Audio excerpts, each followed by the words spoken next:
Hey everyone, it's Desiree, and I am here with something a little different. I know I keep saying that, but I had received some wonderful gifts in the mail, and they are part of the Honeybee Autumn collection. And this is from their new release of Heartfelt Harvest. It's absolutely gorgeous. So I'm just going to be making a few cards. So I'm going to have 2 coming out this week and then 2 coming out next week. So stay tuned. So make sure you subscribe, hit the thumbs up. Make sure you hit the bell so that you can be notified when they're out there. For the first card, I'm going to be focused on the Give Thanks stamp set and the what's it called here? Autumn Delight stencil. Now, this is a 6-part stencil that we'll be working with.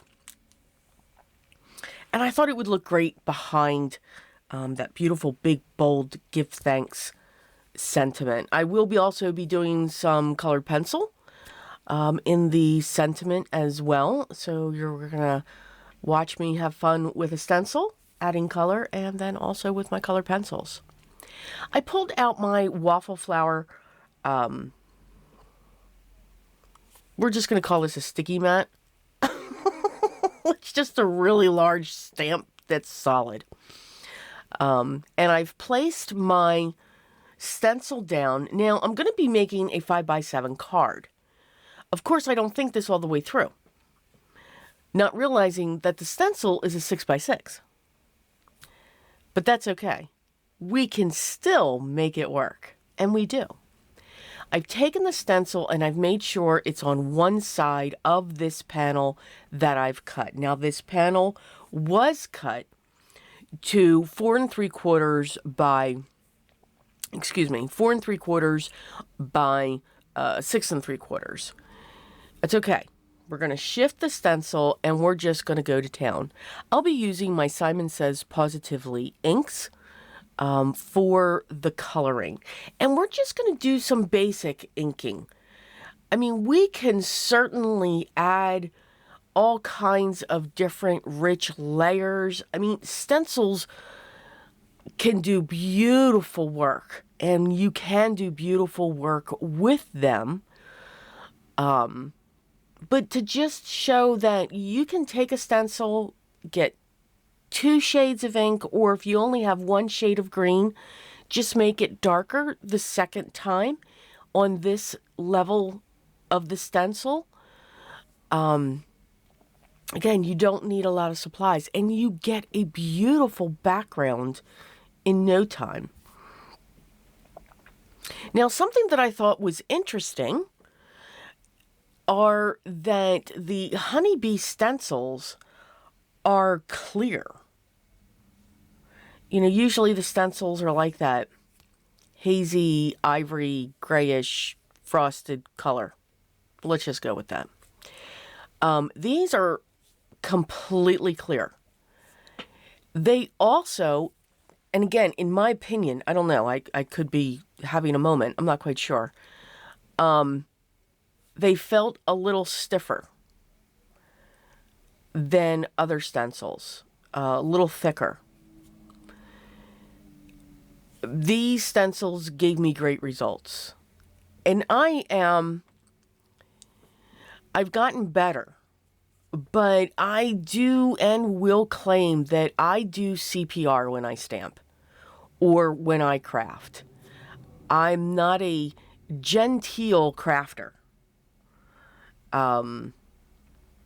I put it through the works when it comes to crafting, and the ink did not. Usually when I work with a stencil, I get ink up underneath it. I did not do that this time. So, yay. I'm not sure if it's yay for me or yay for that stencil, but it's a yay. This is also the first time, too, that I'm really using my waffle flower sticky stamp mat. Kind of really liking that, too. I did get the larger one, the largest one. I figured that would be more universal for me. because I already had the sticky mats to go from Brutus Monroe or Simon Says that go into my Misty. This I do like for when I'm using stencils. I also do enjoy the waffle flower little tiny stencil mat where you can put them all up in the corner. So those are the two things that I do enjoy. I have those 2 strips of paper down. They are marking where I'm to put my stencil every time, because again, I'm not just going up into the corner and then cutting this down, which I should have done. But I chose to do it this way because I really did want to. I want to use my supplies. I really, really want to do that. Now, when it comes to the waffle flower sticky mat, I do not take both sides of the plastic sheet off. I keep the backer on. One, it's got a grid. Then what I do is I use painter's tape or any type of tape, not a washi tape, but a stronger tape. So like a masking tape, painter's tape. And I put tape down on the plastic that's on the back because there is a little bit that sticks out. And I stick it to my small Glassboard Studios craft mat. And it fits perfectly. And then that doesn't shift. And then I'm able to work with this. And then I can just move the entire glass mat with that attached and clean that up later. So you saw we had all of our stencils done. I went with a tangerine or, like we're going to go with like a tangerine color and some purples and some really bright greens. Now I've stamped my image, the Give Thanks, and they're small flowers. So I'm just going to do a little bit of colored pencil. This isn't something that's, very detailed. I did use 2 colors for the flowers that are surrounding it in most cases. But again, that's really all. Just went with a deep pink, almost purple, and then came in with a dark blue. And then coming in with a bright green, like I did in the stenciling, and then coming in with a darker shade. And just adding a little bit of shadow at the base of those leaves. So very minimal coloring. For the other leaves, I'm just using the one color going in light and then going in heavier. That's going to give me 2 tones for my leaves. I don't need to grab another pencil for that. And then we're going to work on the small flowers. And I pulled in that peach, that tangerine color, and adding a little bit of pink on that, and then filling in these bubbles with the pink as well. Now, I am going to apologize for here on out because while I zoomed in so that you could see the coloring, I never zoomed back out. So here I die cut the Give Thanks. The die is wonderful. I mean, it gets inside of that image, which I think is absolutely beautiful. And then I also die cut 2 more pieces from black cardstock, just using the die, and I'm going to use that as the backer.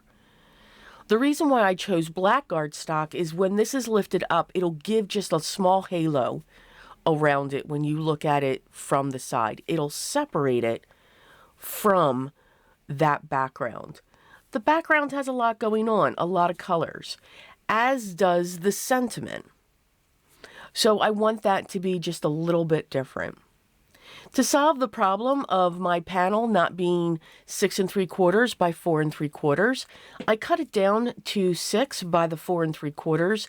I added 2 strips of gold satin cardstock on each side, then matted that on top of black, and then once again on top of the gold mat.